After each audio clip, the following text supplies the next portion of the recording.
受到东北季候风的影响，全马各地在过去24小时下起了强降雨，多个刚刚从年尾水灾恢复过来的州属再一次深陷洪灾，5个州属的灾情持续恶化，灾民人数还在上升。全国目前疏散的灾民人数再度破万，截至下午4点，已经超过了13800人。灾情最为严重的是半岛南部的柔佛，至今一共是开设了72所临时疏散中心，灾民人数更加已经是突破了4000人。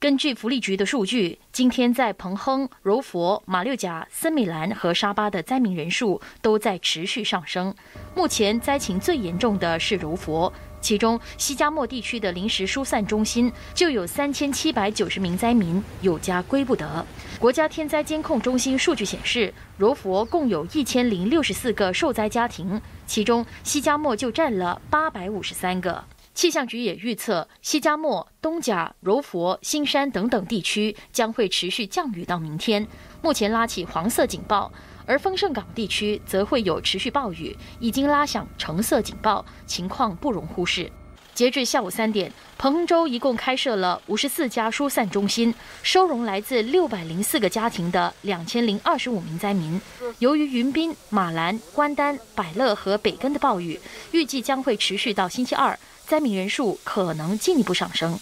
东马沙巴则是依然有26家临时疏散中心持续运作，有2661名灾民来自当地1116个家庭，尤其是哥打马鲁都情况最为恶劣。山打根和古达预计将会持续降雨到明天。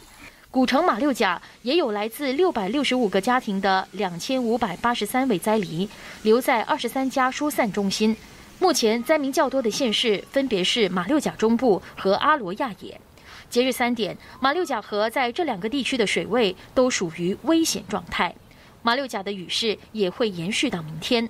森美兰州方面，则还有568个家庭，2073人有家不能归，暂时居住在21家疏散中心。截至今天下午，情况最为严重的是淡边县，还有上千人留在疏散中心。另一方面，水利灌溉局也预测，登嘉楼雾树河将会在明早开始水位上涨，可能让甘榜格鲁亚、甘榜北劳和周遭的低洼地区遭遇水灾。马新社电视综合报道。